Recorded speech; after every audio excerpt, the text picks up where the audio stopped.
क्यों अजब करते हो घर में आ गया हो कर मसीह.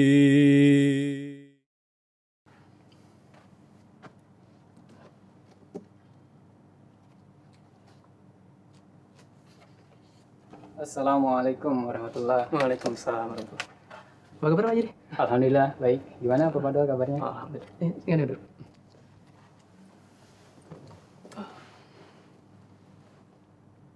Assalamualaikum warahmatullahi wabarakatuh. Pemirsa MTA, kita bertemu kembali dalam acara Ruhani Hazain bersama saya Fadol Ahmad Nuruddin dan rekan saya Saudara Ataul Ghalib Yudi Hadiana. Dalam acara ini kita akan membahas secara ringkas karya-karya Hazrat Masih Maud alaihissalam.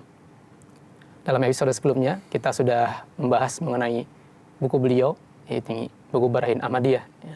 Dan di dalam buku tersebut Hazrat Masih Maud alaihissalam menyampaikan tantangan kepada seluruh umat agama lainnya untuk menjawab dalil-dalil yang beliau berikan dalam buku beliau, dan beliau menjanjikan hadiah sebesar 10.000 rupiah bagi orang yang bisa menjawab tantangan beliau tersebut.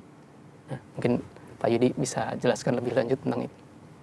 Baik, sebagaimana tadi telah disebutkan, Hadrat Masih Maud menyampaikan tantangan bagi umat dari agama manapun, siapa yang bisa membuktikan kebenaran agama dari kitab-kitab wahyu mereka sebagaimana dalil yang dijelaskan oleh Hadrat Masih Maud di dalam buku Barahin Ahmadiyah, maka beliau akan memberikan hadiah 10.000 rupiah kala itu. Nah, ketika Hadrat Masih Maud menyampaikan tantangan ini di dalam selebaran beliau, yakni bagian awal dari buku Barahin Ahmadiyah, maka sebagaimana kita tahu banyak timbul reaksi, baik dari kalangan umat Islam sendiri ataupun dari orang-orang agama lain, agama di luar Islam. Nah, salah satu reaksi yang pertama di sini perlu kita sampaikan, ada seorang pimpinan Brahmo Samaj Lahore yang bernama Pandit Agnihotri. Nah, ketika Hadrat Masih Maud menyampaikan tantangan dalam selebaran itu, beliau pun menuliskan artikel-artikel di dalam berbagai macam surat kabar dan mengklaim bahwa artikel-artikel itu menjawab tantangan Hadrat Masih Maud dalam Barahin Ahmadiyah ini. Namun sejatinya jika kita lihat artikel-artikel yang ditulis oleh Pandit Agnihotri ini sebenarnya tidak menjawab tantangan Hadrat Masih Maud, karena tidak memenuhi persyaratan yang ditetapkan oleh Hadrat Masih Maud di dalam selebaran yang telah beliau sampaikan sebelumnya. Sebagai contoh seperti ini, di dalam buku Barahin Ahmadiyah, Hadrat Masih Maud alaihissalam menjelaskan mengenai pentingnya ilham, pentingnya wahyu Allah Subhanahu wa Ta'ala di dalam memberikan bimbingan atau memberikan petunjuk kepada umat manusia. Nah, sedangkan akidah pokok dari Brahmo Samaj itu adalah akal manusia sudah cukup untuk membimbing pada keselamatan dan tidak lagi diperlukan suatu kitab dari Tuhan, tidak lagi diperlukan adanya kebersinambungan wahyu atau ilham dari Allah Subhanahu wa Ta'ala. Ini akidah pokok dari Brahmo Samaj. Nah, kalau memang beliau ini dengan artikelnya berusaha untuk menjawab tantangan Hadrat Masih Maud, maka menjadi kewajiban beliau ini, yakni Pandit Agnihotri, justru untuk menjawab dalil-dalil yang dijelaskan oleh Hadrat Masih Maud berkenaan dengan pentingnya ilham, pentingnya wahyu di dalam buku Barahin Ahmadiyah itu dijawab dan dipatahkan. Lalu beliau sendiri mengemukakan dalil-dalil dari kitab sucinya berkenaan dengan tidak lagi diperlukan wahyu dan akal saja sudah cukup. Nah, seharusnya itu yang dilakukan. Tetapi apa? Itu tidak dilakukan oleh beliau. Jadi itu tidak menjawab tantangan Hadrat Masih Maud alaihissalatu wassalam. Bahkan Hadrat Masih Maud alaihissalatu wassalam, beliau menyampaikan, menuliskan 2 surat secara beruntun. Beliau menuliskan kepada Pandit Agnihotri bahwa di dalam buku Barahin Ahmadiyah ini saya menjelaskan dalil-dalil berkenaan dengan masih berkesinambungannya wahyu Allah Ta'ala. Allah Ta'ala masih menurunkan ilham dan wahyu kepada muqarribin, orang-orang yang dekat dengannya. Nah, Hadrat Masih Maud menyampaikan, jika memang Anda tidak percaya, silakan datang ke tempat saya, tinggal beberapa hari bersama dengan saya, maka insya Allah dengan perantaraan Allah Subhanahu wa dengan perantaraan beliau, Allah Subhanahu wa Ta'ala akan menunjukkan tanda kebenaran kepada Pandit Agnihotri ini. Tetapi itu pun tidak dilakukan oleh Pandit Agnihotri. Kesimpulannya, artikel yang beliau tulis ini juga tidak menjawab tantangan Hadrat Masih Maud alaihi salatu wassalam. Dan saya juga pernah membaca ada satu tokoh lain juga yang menyatakan, menjawab buku Hazrat Masih Maud alaihi salam ini. Ini salah satu tokoh Arya Samaj yang bernama Pandit Lekram. Ya, dia menulis sebuah buku yang diberi judul Takzib Barahin Ahmadiyah. Yang artinya adalah menjawab Barahin Ahmadiyah. Yang kalau kita lihat dari judulnya secara sekilas, mungkin akan timbul pemikiran bahwa buku ini berisi menjawab jawaban. berisi jawaban yang dari dalil-dalil yang disampaikan oleh Hazrat Masih Maud alaihi salam. Tapi ketika kita melihat ke dalamnya, ternyata tidak demikian. Gitu ya. Karena kalau kita melihat dari tantangan yang disampaikan oleh Hazrat Masih Maud, kan beliau menyampaikan bahwa sebagaimana beliau menyampaikan 300 dalil untuk membuktikan kebenaran Al-Quran, ya, maka seharusnya Pandit Lekram juga menyampaikan dari kitab sucinya, yakni Weda, dalil-dalil yang membuktikan kebenaran Weda. Gitu kan. Dan kalaupun tidak bisa memberikan sebanyak 300 seperti yang disampaikan oleh Hazrat Masih Maud, maka sekurang-kurangnya 1/5-nya. Gitu ya. Nah, ini pun tidak dilakukan. Gitu ya. Nah, kemudian itu tahap yang pertama. Kemudian tahap yang kedua, kalau tidak bisa menyampaikan dalil-dalil yang membuktikan kebenaran kitabnya, maka setidak-tidaknya patahkanlah dalil yang disampaikan oleh Hazrat Masih Maud alaihi salam. Nah, tapi ini pun tidak dilakukan. Tidak dilakukan, ya. Yang isi bukunya hanyalah keberatan-keberatan baru, gitu ya. Keberatan-keberatan lain yang disampaikan mengenai Al-Quran. Gitu. Jadi kesimpulannya tidak menjawab itu tidak menjawab tantangan Hazrat Masih Maud alaihi salam. Ya, sehingga bukunya ini, ya, buku Takzib Barahin Ahmadiyah ini, kesimpulannya adalah dia tidak memenuhi persyaratan yang ditentukan oleh Hazrat Masih Maud alaihi salam. Baik. Jadi itu tadi kita telah membahas 2 reaksi dari orang-orang yang di luar agama Islam, ya. Kemudian ada juga reaksi dari orang-orang Islam sendiri. Di sini saya ingin menyampaikan salah satunya dari, sebagaimana kita mungkin telah mengetahui, ada Maulana Muhammad Hussein Batalwi, salah seorang tokoh ulama Islam di kala itu. Nah, ketika Hadrat Masih Maud alaihi salatu wassalam menulis buku Barahin Ahmadiyah ini, maka Maulana Muhammad Hussein Batalwi menulis sebuah review di dalam majalahnya Isya'atus Sunnah. Judul reviewnya itu adalah Barahin Ahmadiyah Par Review. Jadi review atas buku Barahin Ahmadiyah. Nah, di dalam reviewnya ini beliau mengemukakan pujian yang sangat luar biasa kepada Hazrat Masih Maud alaihi salatu wassalam yang telah menulis buku ini. Di sini ada bagian yang satu paragraf yang menggambarkan pujian yang sangat tinggi yang disampaikan oleh Maulana Muhammad Hussein Batalwi. Di sini beliau menuliskan bahwa kami ingin menyampaikan tafsirah atau komentar kami secara singkat dan tanpa dilebih-lebihkan, katanya begitu. Nah, lalu komentarnya seperti apa? Di sini beliau menulis, menurut pendapat kami, pada zaman ini, dilihat dari kebutuhan pada masa ini, maka buku Barahin Ahmadiyah yang telah ditulis oleh Hazrat Mirza Ghulam Ahmad ini tidak pernah ditulis di dalam agama Islam ini buku yang semisal ini sebelumnya. Nah, jadi itu poinnya. Jadi menurut pendapat kami sebelumnya tidak pernah ada orang menulis buku yang semisal atau setara dengan buku Barahin Ahmadiyah. Di dalam apa? Di dalam upaya untuk membela, membuktikan kebenaran agama Islam, kebenaran kitab suci Al-Quran dan Rasulullah SAW. Nah, bahkan beliau menuliskan di masa yang akan datang pun kita tidak tahu apakah ada orang yang akan sanggup menulis buku serupa ini. Nah, ini seperti itu. Lalu kemudian di sini juga disebutkan bahwa di dalam upaya untuk membela agama Islam ini, penulis buku Barahin Ahmadiyah, yakni Hazrat Mirza Ghulam Ahmad, telah melakukan satu langkah yang sangat luar biasa dalam mengorbankan waktunya, hartanya, jiwanya, tenaganya, pemikirannya, yaitu untuk membela agama Islam yang pengorbanan beliau ini dengan menulis buku ini jarang sekali dijumpai contoh semisalnya di dalam agama Islam ini. Ini poin yang kedua.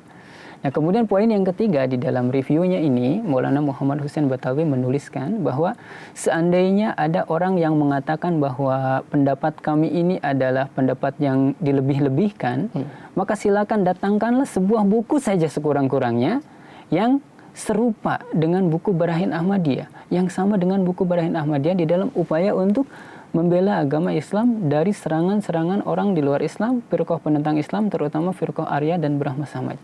Nah, jika memang ini sesuatu yang berlebihan, kata beliau, maka coba datangkan kemari, bawa kemari sebuah buku yang menyerupai atau yang semisal dengan buku Barahin Ahmadiyah ini. Tetapi tidak ada. Jadi ini adalah reaksi dari ulama Islam ya, yaitu Maulana Muhammad Husain Batawi berisi sanjungan-sanjungan beliau.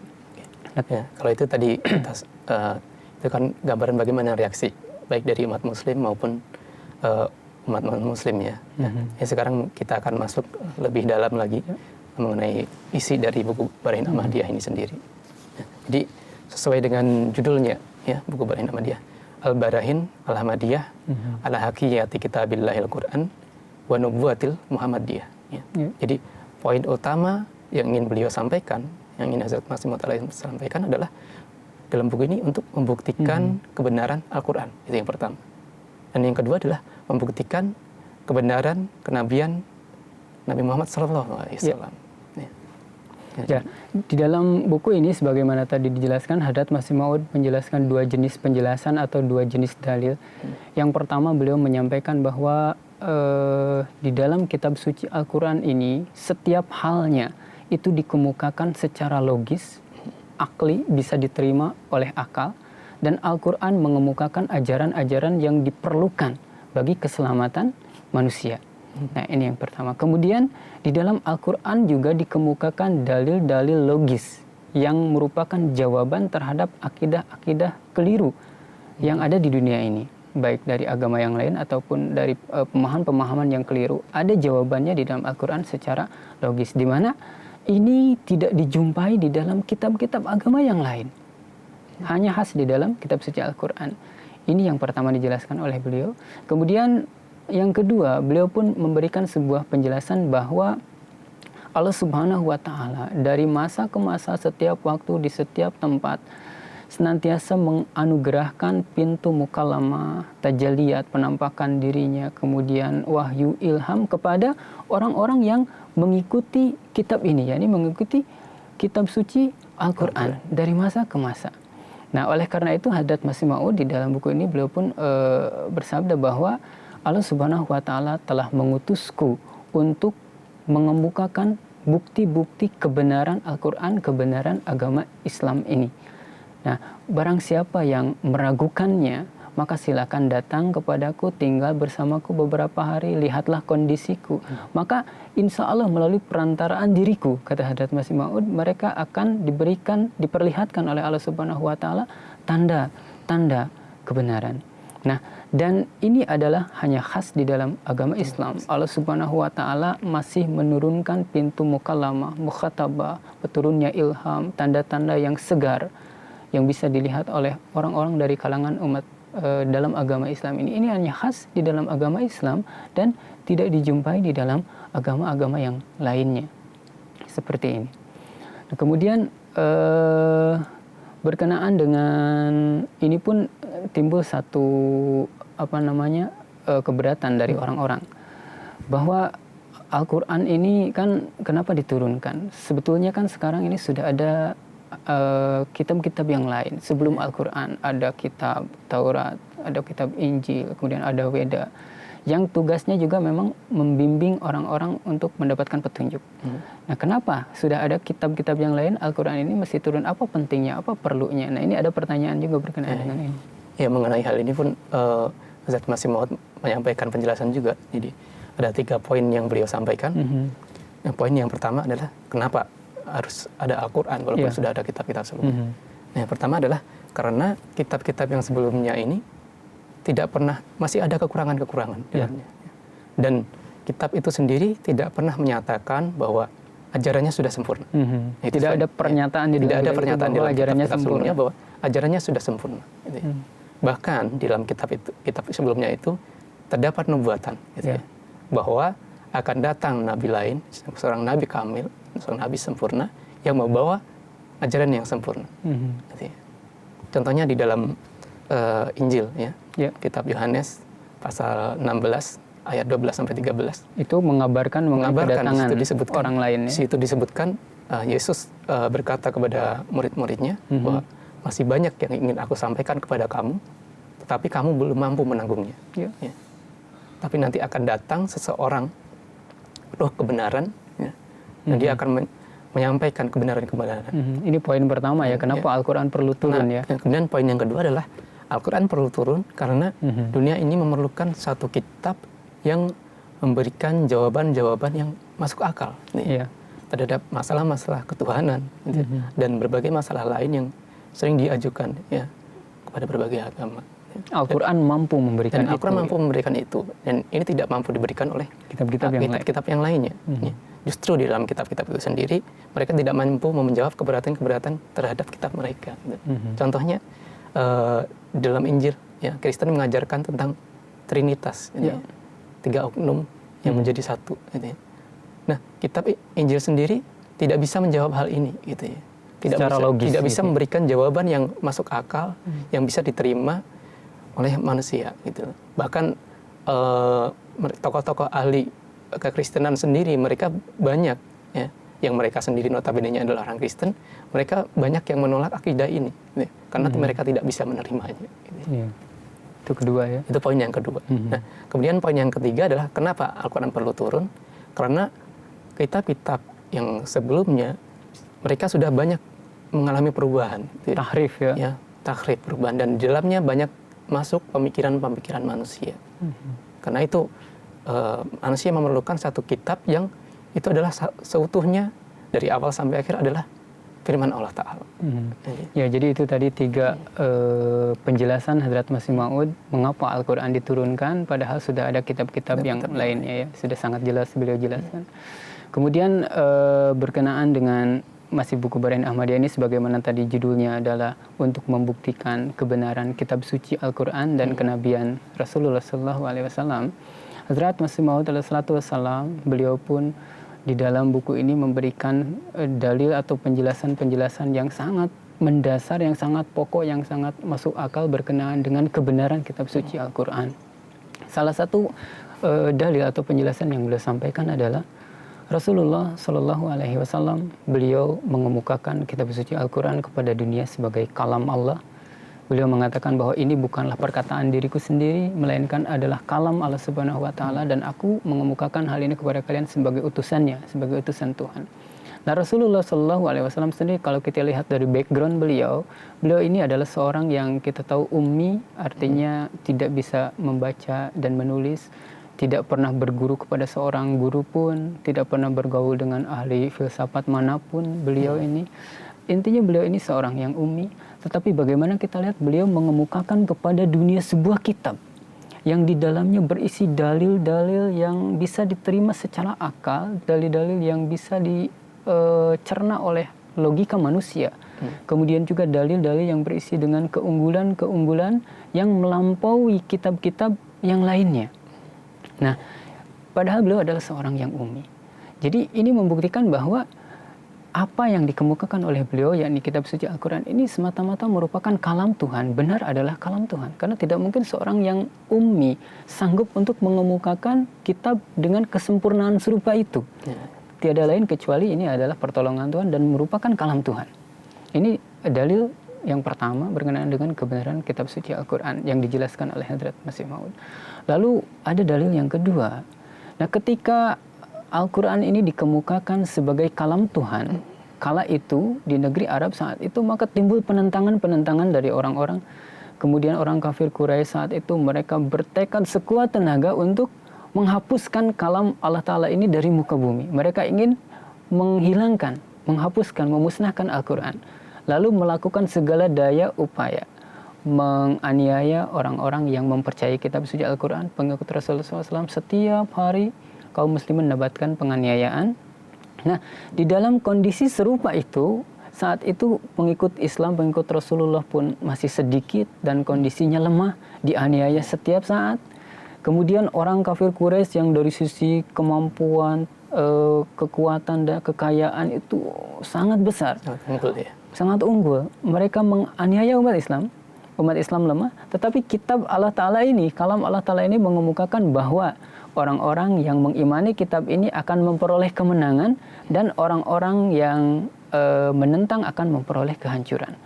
Di saat kondisi serupa itu, kondisi kaum muslimin lemah, para penentang kaum muslimin itu dengan berbagai seginya itu unggul, justru kitab atau kalam Allah Ta'ala ini mengemukakan bahwa orang yang lemah ini akan menang. Dan kata mereka, oh ini seperti ujaran seorang yang gila, kata mereka seperti itu. Orang-orang yang menentang mengatakan demikian. Tapi apa yang terjadi?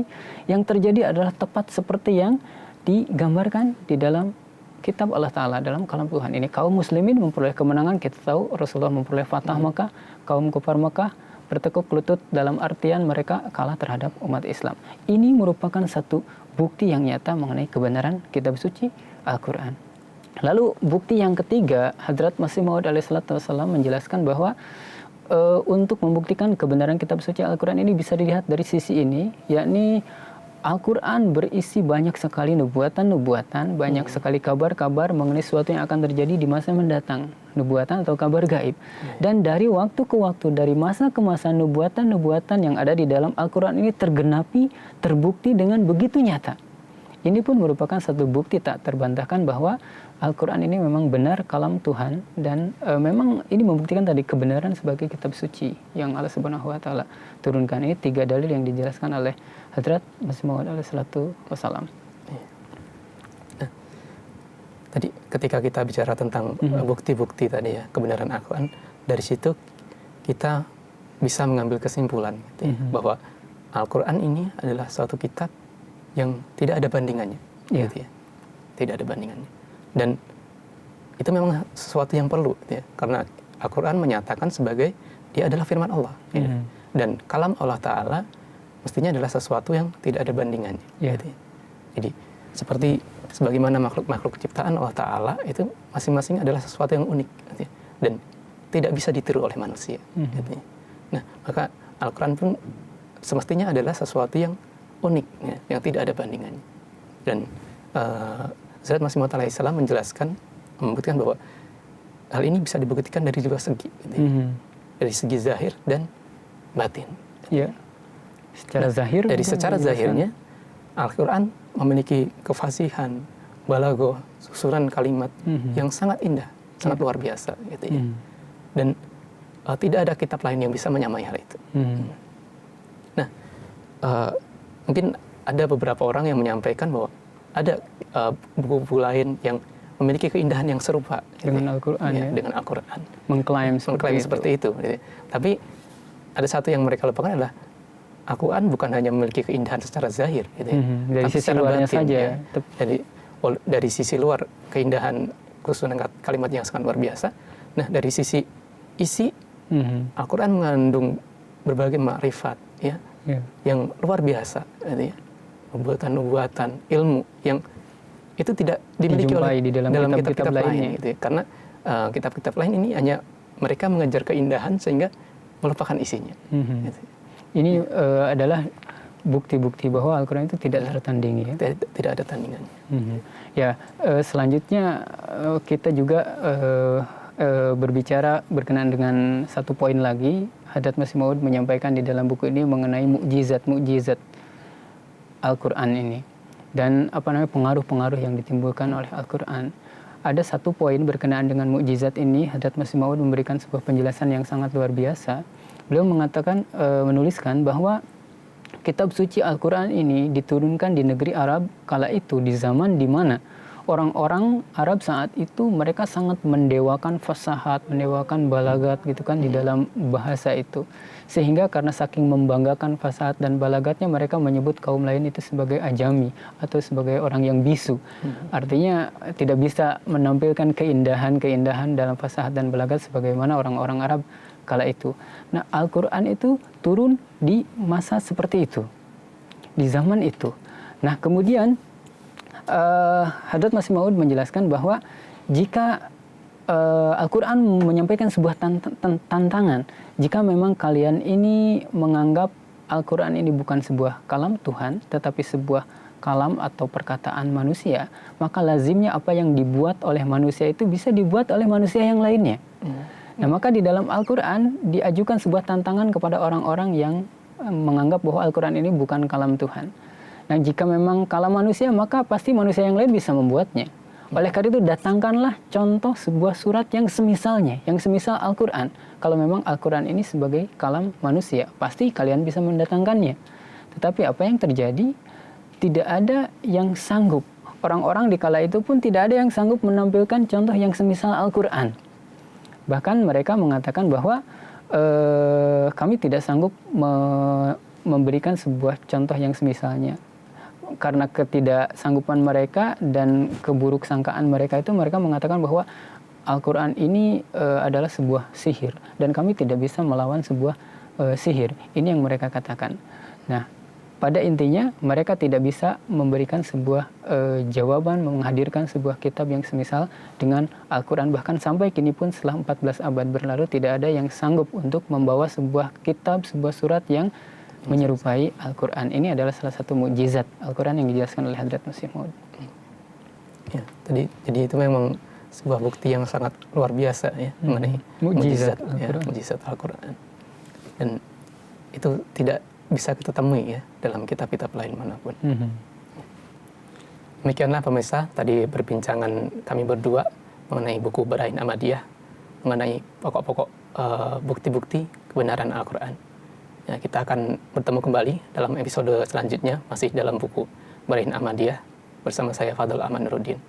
Assalamualaikum warahmatullahi wabarakatuh. Assalamualaikum.